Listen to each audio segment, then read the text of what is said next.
Welcome back, guys. I am super excited to do today's video because it is widely believed that squats and lunges are the way to go when it comes to strengthening, and I am here to tell you that that is not the case and how your glutes are way more important when it comes to strengthening. And we are just going to get right into it today, the top 15 exercises to do to strengthen your glutes. Make sure you watch until the end. We're going to be sprinkling in tons of challenging routines to go along with it, so let's have some fun.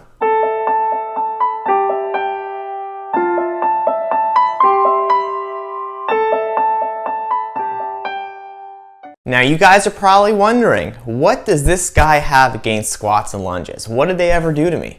And the answer is nothing. But the reality is this: when it comes to doing exercises to strengthen your lower body, your quads are the muscles that are the most engaged throughout your day.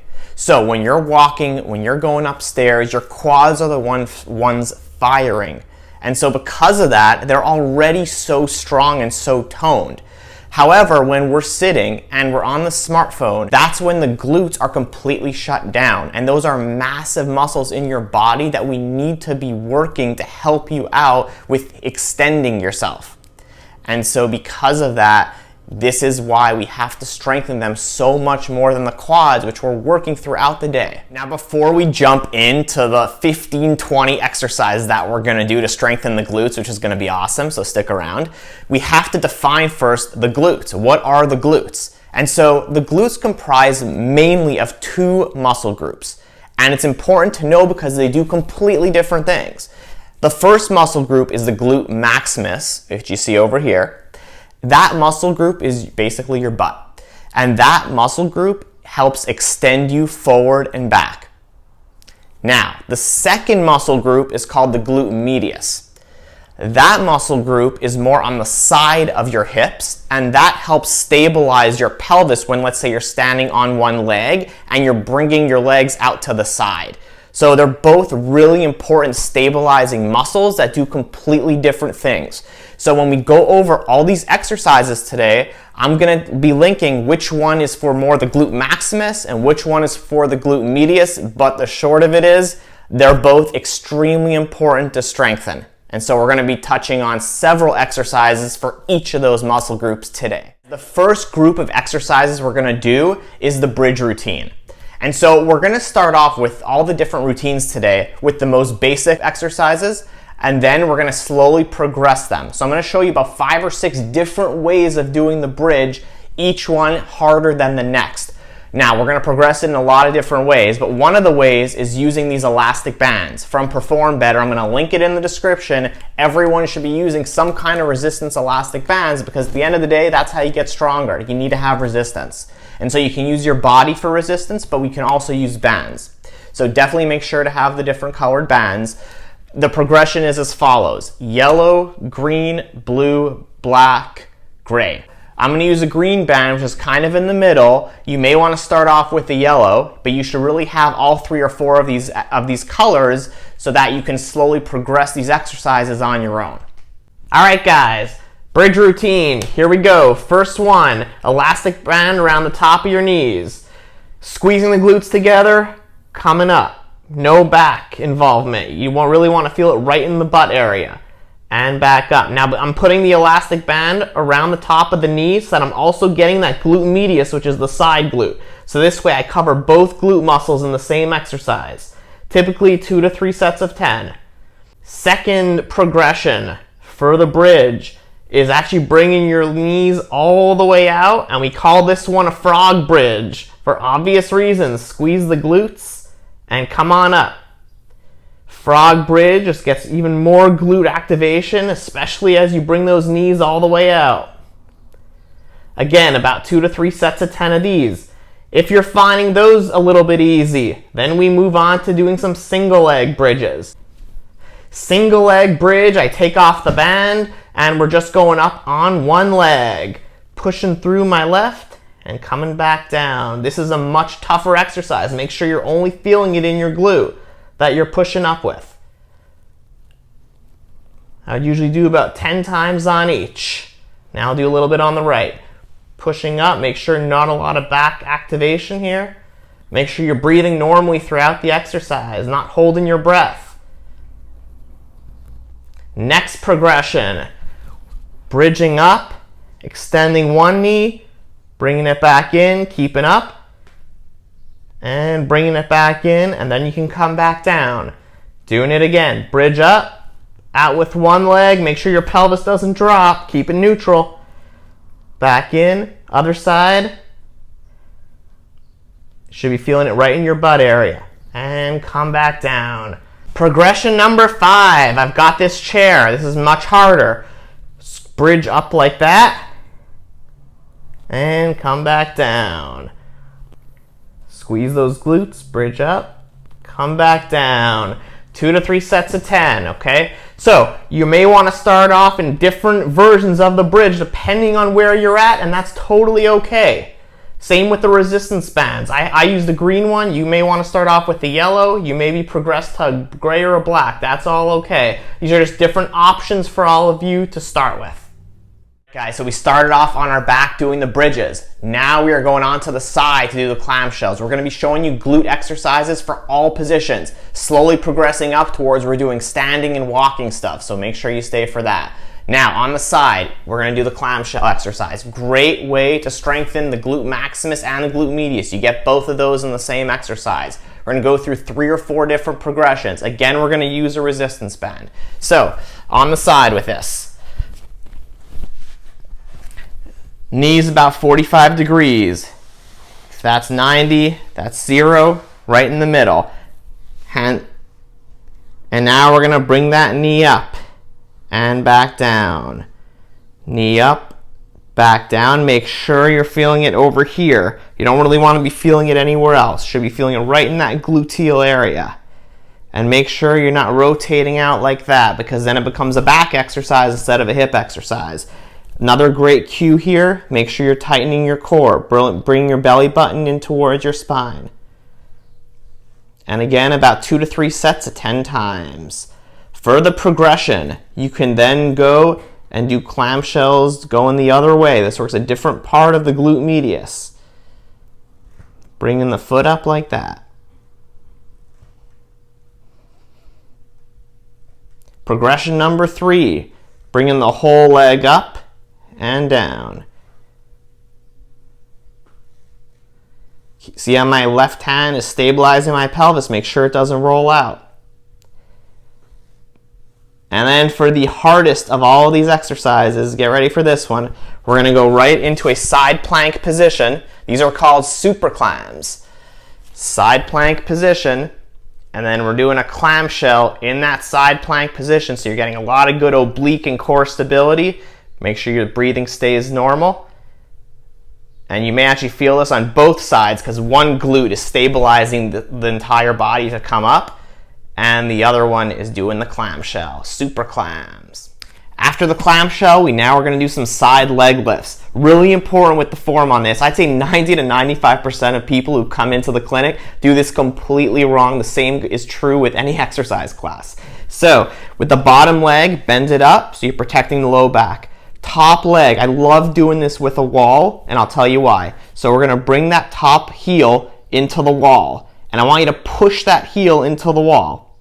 And then you're going to slide it down and then slide it up while you're pushing it into the wall. That really helps to engage the glute, and it also forces your leg to be a little further back because that's where the glutes activate. A lot of people in exercise classes do this exercise like that, but by doing it like that, first of all, it's a lot easier, and the reason it's a lot easier is because you're using your quad and your hip flexor to do most of the work. So it kind of defeats the whole purpose of the exercise. So make sure that heel the leg is back and the heel is pushing all the way into the wall and then sliding back up and down. And you'll feel it much more in the back of your leg, which is the glute area, instead of the front of the leg. Same thing, about 2 sets of 10. Of course, you're doing all of these on both sides. I'm of course just showing you one of the sides, but at home, make sure you're doing them on both sides. Up and down like so. All right, guys, now we're moving on to what's called the quadruped position. That means we're going to do some exercises on your hands and knees, which requires a lot more stability than the exercises on your back and on your side. So it's the next great step as we progress through this ultimate glute routine. First exercise we're gonna do on your hands and knees is called the fire hydrant, and anyone who has a dog will understand why. So here's the deal with this. Make sure whenever you're doing an exercise on your hands and knees, your hands are directly under your shoulders, your knees are directly under your hips, and you're tightening your core, bringing your belly up towards the spine. Once you've done all that, it's time to get into the exercise. There is a foam roller on my back. The reason is that's to make sure that I don't rotate out my pelvis when I'm doing this exercise. So what we're gonna do is knee out to the side, engage the glute, back down like this. So I'm tightening my core and stabilizing my spine as I do this. It's similar to a clamshell, but it's requiring a lot more stability. Out to the side and back, make sure the foam roller doesn't fall off as you do it. About 2 to 3 sets of 10 on each side. Well done, everyone. Well done. You have made it through the beginner glute exercises. Congratulations. Now we're ready to get to the big leagues. So we're going to do a whole bunch of standing exercises now. The first one being, I'm going to come to the side here. All you need with this is a wall. Everyone should have a wall. So we're going to have your leg pinned up against the wall, and I want you to push that outside of the knee right into the wall. And so as you're pushing it into the wall as hard as you can, you're going to be sliding it up and bringing it back down. You're going to feel this exercise way more on the left side because that left glute is stabilizing as I'm pushing that right leg into the wall. And back down. Really push it into the wall as much as you can to get that left glute medius to really stabilize. This is more of a glute medius than a glute maximus exercise. And you will feel quite the burn as you do it. About 2 to 3 sets of 10 on each side. Now that we have a background of what the glute muscles do, we're going to get really into why we should be doing other things besides for squats and lunges. So look, when I do a squat, I'm coming back down like that and back up, right? Squat and back up. Now, the reason that's not a great exercise is because you're basically using your quads to do most of the work. So now I'm going to teach you how to get your glutes to do most of the work, because the glutes fire when your trunk is down, because then it allows them to extend and propel forward. But if your trunk is straight and you're going straight down, then that makes it a pure quad exercise. You may get a little glute activation, but very little. Now what I'm going to show you is how to completely engage the posterior chain, also known as the glute and hamstring area, without engaging the quads close to as much. You guys may see that I'm holding a Swiffer in my right hand. The reason for that is it's going to be a huge part of the next exercise. Now, I know you're thinking, I don't have a Swiffer. That's okay. That's okay. You can use the back of a sliding chair. You could use a foam roller. You could use basically anything to give you a counterbalance. And so what we're going to do is you're going to hold the Swiffer on top and you're going to push it out. And by pushing it out, that's actually getting your butts to come back. And then you're going to squeeze your glutes to come back to neutral. So this really helps to engage your glutes. Once again, you're going to have your hands over here, neutral core, and as you're going forward, you're going to come all the way back with your butt. You see how my trunk is almost horizontal with the floor, and then at this point is where I'm squeezing my glutes to come back to neutral.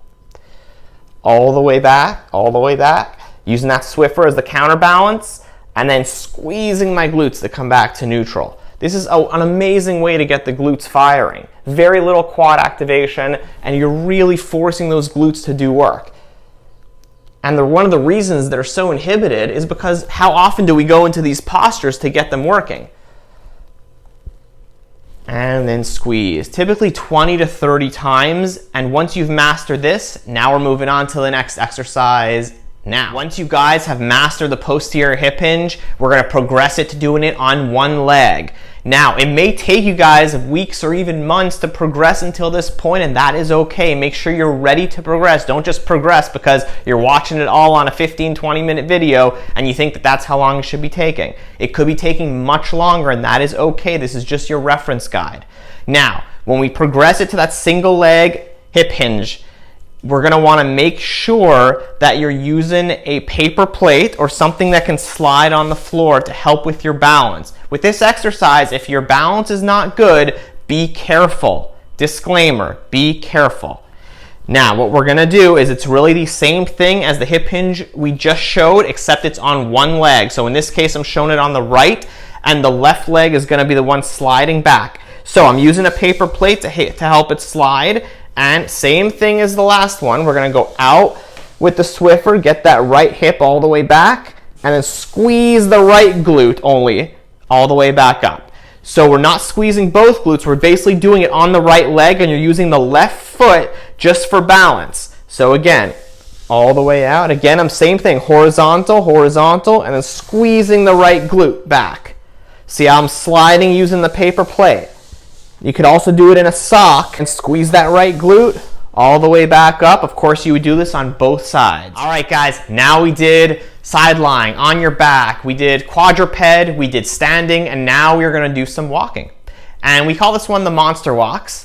And that's because we're gonna be in this posterior hip hinge position. Now I'm going back to my resistance bands, and I'm using a green one for this. You could also use different colors depending on where you're at. We're gonna get into that hip hinge position now that you've mastered it, of course.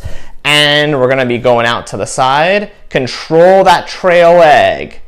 And out to the other side. Make sure you're not just letting it swing back like that, okay? So make sure you're really controlling that leg. This is more to help out the glute medius.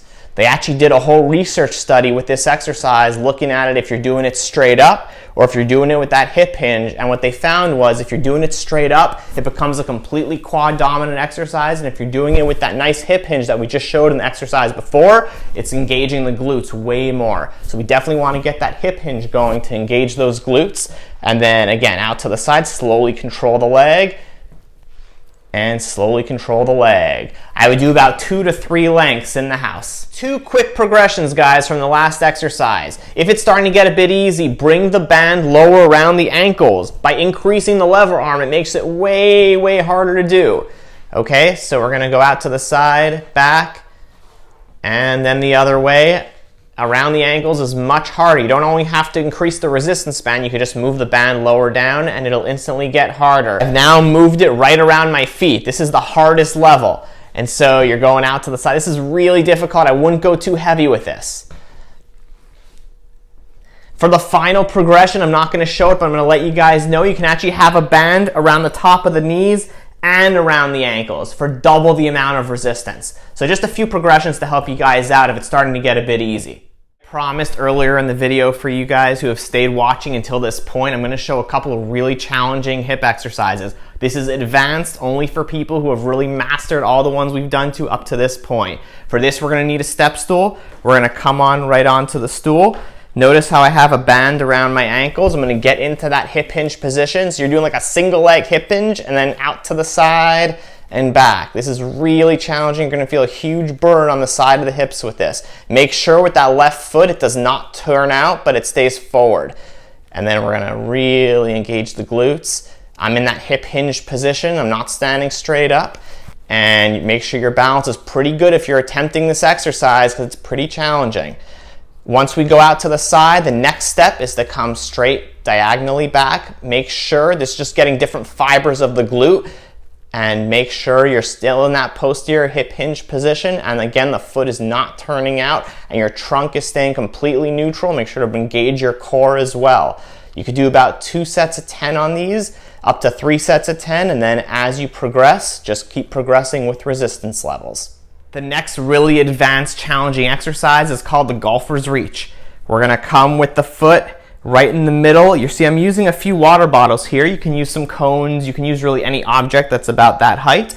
And what we're gonna do is hip hinge, tap, squeeze the glute to come back to neutral, then bring that glute all the way out, tap, squeeze the glute back to neutral, hand, tap, and glute back to neutral. And we're gonna do both sides with this exercise. We're gonna do about 10 times touching the water bottles on each leg. Great progression from the hip hinge, really advanced exercises. Have a good time with it. If any of you actually survive this exercise until the very end, definitely let me know in the comments below, and congratulations to you. That is not an easy task, even for me filming it. Definitely, if you haven't already subscribed to our channel, please do. This video takes a long time to create. Hit the like button. We post videos every Sunday and Wednesday, so definitely stay tuned for our next video. Have a great day, and we'll see you next time.